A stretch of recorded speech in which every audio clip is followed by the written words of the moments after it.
Warahmatullahi wabarakatuh.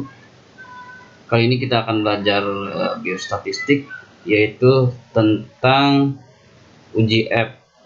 Ya, sebelumnya kita sudah belajar tentang independent sample t-test, kemudian variate sample t-test. Nah, sekarang kita akan belajar uji F simultan. Baik, ada bedanya uji F dengan uji T atau independent sample t-test. Nah, untuk uji F simultan ini yaitu uji F yang bertujuan untuk mengetahui pengaruh variabel X secara simultan bersama-sama atau gabungan terhadap variabel Y. Nah, di sini variabel X itu variabel yang mempengaruhi atau independen. Variabel Y adalah variabel yang terpengaruhi dependent. Ya. Jadi, jika kemarin uji T atau independent sample t-test itu merupakan uji untuk mengetahui pengaruh variabel X secara parsial terhadap variabel Y. Ya. Secara parsial maksudnya adalah secara masing-masing. Ya, kalau ini kan secara bergabung bersama-sama. Nah, berarti jika variabel X-nya itu lebih daripada 1, kemudian variabel Y-nya ada satu variabel.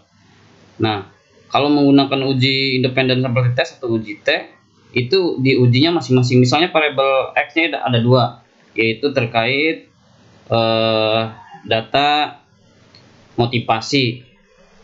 Kemudian X yang keduanya adalah terkait data minat misalnya. Y-nya itu yang dipengaruhi yaitu misalnya prestasi belajar. Nah, kalau menggunakan independent sample t-test maka diujinya masing-masing. Variabel X1 misalnya, variabel minat dengan prestasi belajar diuji. Ya. Kemudian selanjutnya yang kedua diuji lagi variabel X2-nya misalnya, ya, yaitu motivasi dengan prestasi belajar Y-nya. Nah, kalau untuk uji F simultan ini tidak seperti uji T, diujinya masing-masing. Nah, kalau untuk uji F simultan, jadi secara simultan atau secara bersama-sama. Jadi X1 dan X2 kemudian dengan Y itu diuji secara bersamaan, ya. Jadi tidak X1 dengan Y diuji, X2 dengan Y diuji. Tapi kalau ini digabung X1 dan X2 berpengaruh nggak terhadap Y gitu, ya. Jadi diujinya secara bersamaan sehingga ini disebutnya secara simultan. Nah, kemudian asumsinya sama, ya. Uji prasyaratnya yaitu sama dengan uji T, harus normal, ya. Harus normal.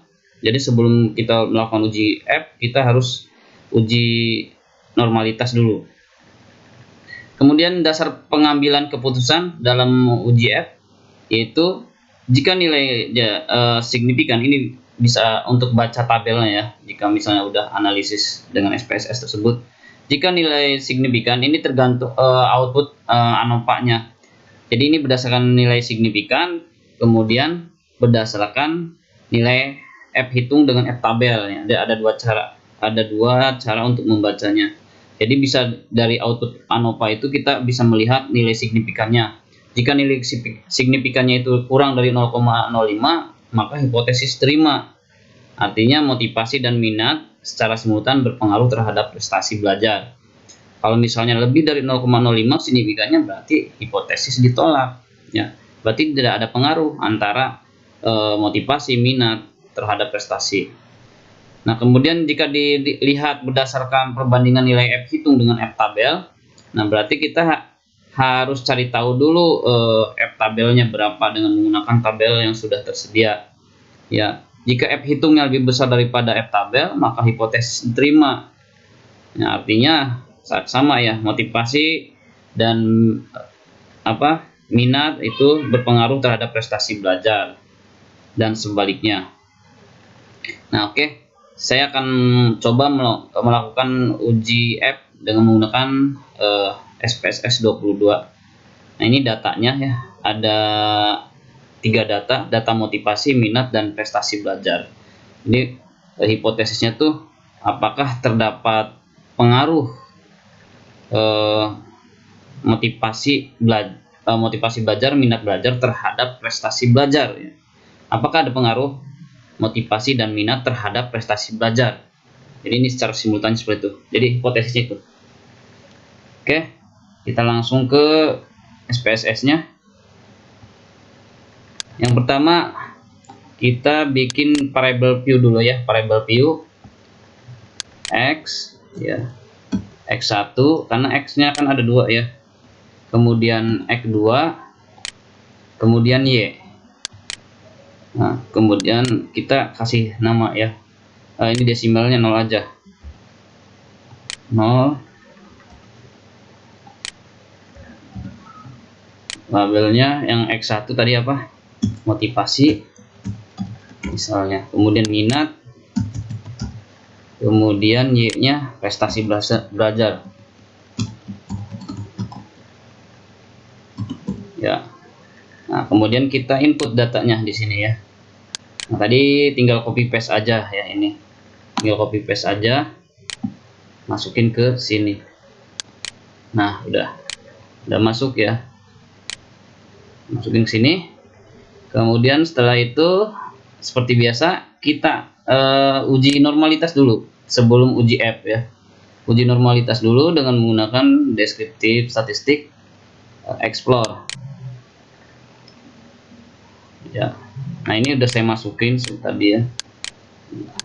Kan awalnya seperti ini. Kita blok semua. Kita masukin semua ke sini ke dependent list. Kemudian plot pilih. Nah, checklist ya. Yang kayak gini, kemudian normalitasnya checklist juga. Continue. Kemudian klik OK. Oke. Kita lihat hasilnya.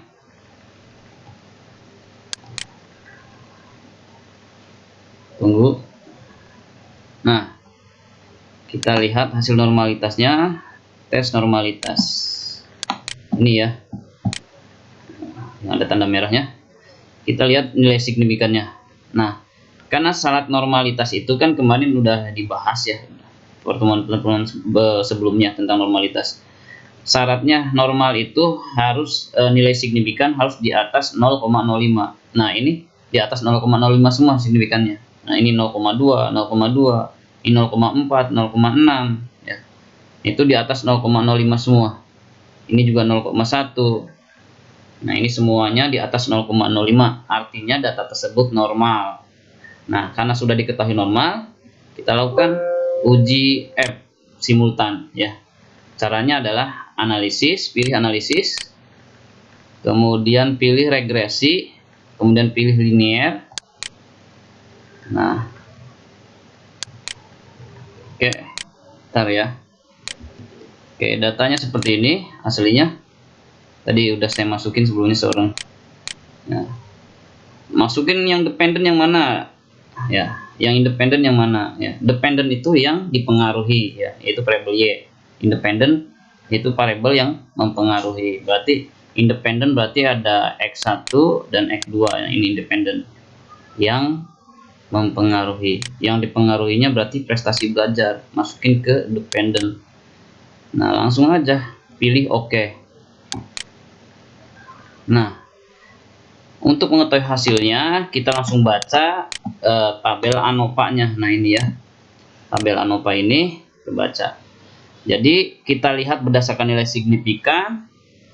Dan kita juga lihat berdasarkan nilai F tabel. F hitung, maaf ya. Ini F hitung, ini nilai signifikan.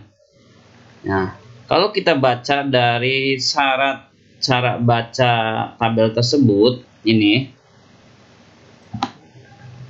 ya. Nah, jika dilihat dari nilai signifikan, syaratnya adalah nilai signifikan harus lebih kecil dari 0,05, maka hipotesis terima. Nah, kalau F hitung syaratnya F hitungnya harus lebih besar dari F tabel. Oke, ya itu syaratnya. Nah, ini kita hasilnya dapat diketahui ya.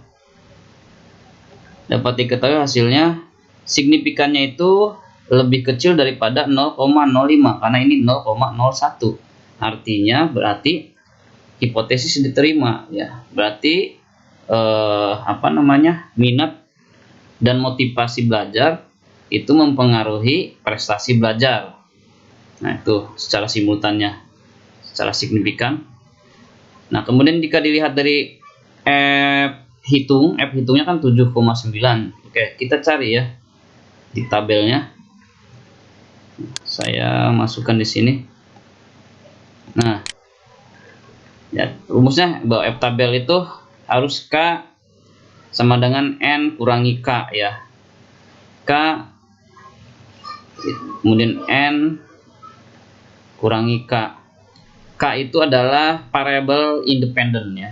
Tadi kan variabel independennya ada dua, X1 dan X2. X1-nya motivasi, X2-nya minat ya. Nah, karena ada dua, maka kita tulis di sini 2. Kemudian N berarti jumlah siswanya. Nah, tadi jumlah siswanya ada 12. Nah, nanti kalian kalau misalnya tergantung ya jumlah sampelnya berapa. Kalau misalnya 6 berarti tulis 6. Nah, kemudian K-nya 2, tadi kan diketahui bahwa variabel independennya ada 2, X1 sama X2. Jadi rumusnya berarti N kurangi K, 12 kurangi 2. Jadi jumlah siswanya ada 12 ya. N itu jumlah siswa atau jumlah sampel. 12 kurangi 2 berarti 10. Nah, berarti 2 titik koma 10. Berarti 2 ya, jadi tabelnya caranya gitu. Di sini K-nya 2 ya. Kemudian ininya 10. Nah, berarti di sini 10. Tinggal ditarik nih. Nah, berarti nilai hasilnya di sini. Nah, ini berarti nilai T tabelnya 4,1. Nah, tadi diketahui nilainya itu 7 ya. T hitungnya itu 7. Ini T tabelnya 4,1. Nah, berarti artinya apa? Nah, artinya hipotesis diterima. Nah, ini T hitungnya itu 7,986. T tabelnya tadi 4,1. Nah, syaratnya hipotesis diterima itu jika T hitung lebih besar daripada T tabel. Nah, tadi diketahui T tabelnya hasilnya itu T tabelnya 4,1.